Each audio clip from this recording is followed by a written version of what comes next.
Good afternoon, Ibu Asri. Thank you for joining us from Wonogiri, Central Java. The place of good bakso. Hi, Ibu Asri. Yes, we do love bakso. Ibu, first of all, Ibu, we saw you on TikTok, we saw you on social media. So you are a teacher. Why did you choose to be a teacher? Oh, well, I had no choice. I mean,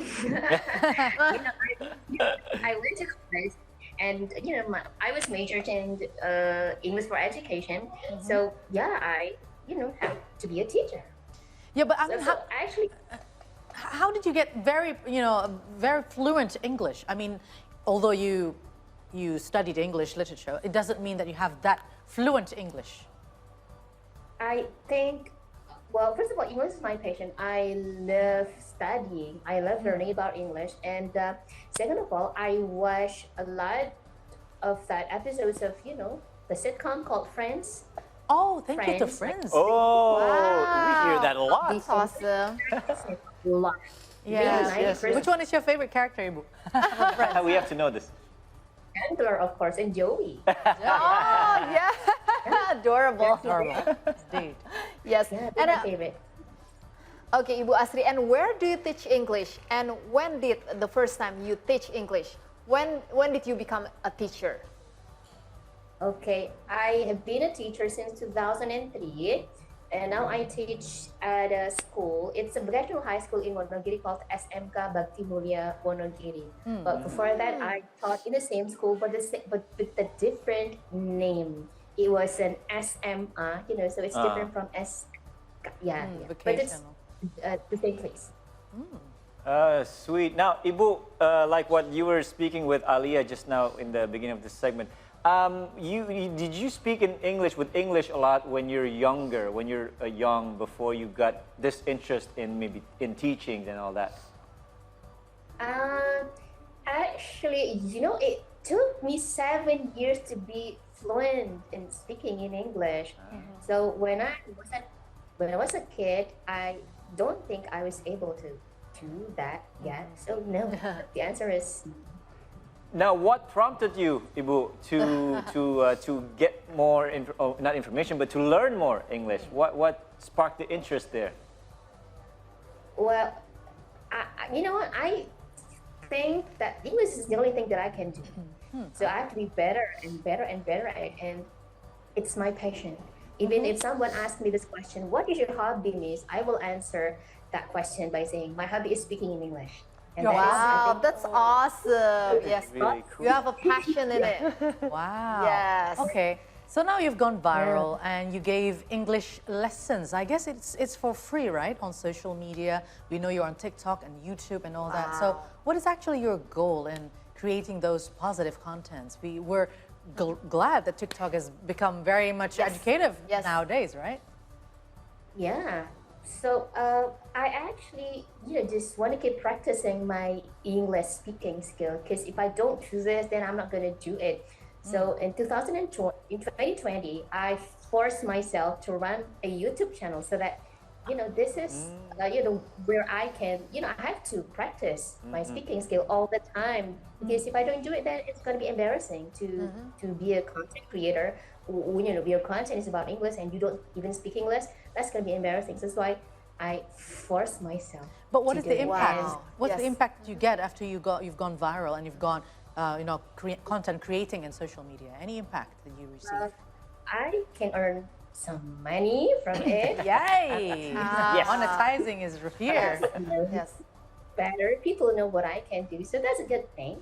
But there are a lot of good things, and I think I see them coming because of this.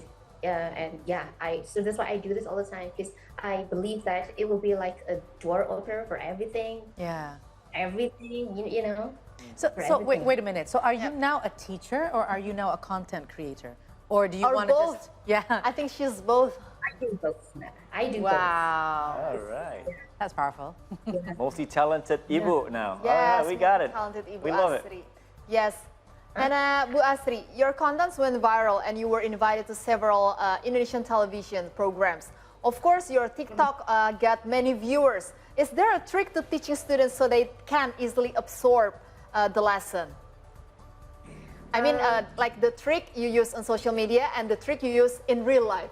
Class, for example. Yes, in classes. Like, oh, well, in classes, I always do a lot of games. Like, I've been dealing with teenagers since 2003, so I know that, if I keep talking and talking and talking, they will fall asleep in class. Yes. So I do a lot of icebreaking, and I Imaginable. make sure that they, do a lot of physical movement. They stand up, they sit down, run, physical activities. That is what I always do. That's my trick, so that they will not be bored during my class. Okay. No, I hate it, when they start, sleeping Yeah. on their table. Yeah. You can make a sitcom situation in the class, right? Like Yeah. Friends. Yes, like We friends. do love sitcoms. Yeah. So, Bu Asri, now, aside from teaching, of course, children, right, around the area, we also believe that you also teach your kids, right? Now, are there differences between your own children with other kids that you teach when you are around and trying to teach them lessons of speaking English, maybe in writing and everything else too? Okay, well, I teach my kids, I never put myself as a teacher when I teach my kid. So, we just have some conversations, and I will introduce them to some, new vocabs, and we're going to have a chat. So I'm not a teacher, and they're not my students. So we just talk and talk, just like, just like when I teach them Japanese, I don't have to to put myself, as a teacher. I just talk and talk and talk to them.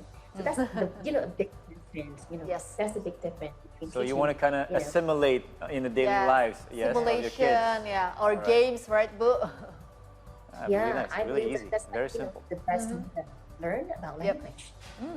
That's really, really interesting. I mean, Yeah. English has become a necessity for everyone right now, especially the generations of your kids, perhaps, right? So what challenges do you face? I mean, you live in a small city in Wonogiri. Is there any specific challenges that you feel making making it harder for you to teach English? Yes, I mean, this is a small town, but very small town, so people don't really care about English. They don't witness every day that hey, they need English. No, they don't. Yeah. We don't speak English here, so that's like the biggest challenge, the biggest challenge, especially when I teach, my students at school. And for my kids, well, sometimes they look at me like, I'm a weird person or something because I speak in English in this Japanese speaking environment thing.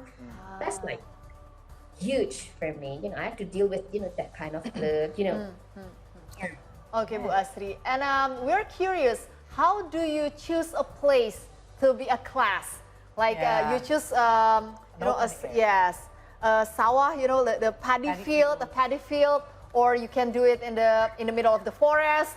Like, what's the requirement for a class to be fit to teach English? It's spontaneous. I don't think about the setting thing. I just do. If I want to do a content, I'm just gonna let's make a content. Whatever we just do it. I've never thought of choosing a setting or place. No, and I guess we live in Wonogiri, so we have lots of rice fields. But I guess, This is good. yeah, that's what makes your content really interesting. I mean, Yes. speaking in English in the middle of the paddy field Right. is very... There's something exotic about it. No, it's not like in a classroom. Yeah, it's just yeah, something yeah. usual. But Yes. in a paddy field is something different. Now, Ibu Asri, how busy is your schedule these days? Like, do you have one, That's you important. maximize to 4 students a day or something like that? Is there a private class? I haven't done any private classes because I don't think, with the circumstances here. I mean, I have a 3-year-old kid and a 6-year-old kid, and they fight a lot. They make a lot of noise. So I'm not able to do it yet. I have to say this to some people who want an online class for me. So not for now. And being a teacher, that keeps me busy sometimes, not all the time. But doing the live stream thing also keeps me busy and making content. So maybe when my baby turns 5 or 6, it will be better. Yeah. Yes. Well, I mean, if we say today you are the only English men in Wonogiri, or English speaking women in Wonogiri, maybe in 6 months' time, we'll see a class of very fluent English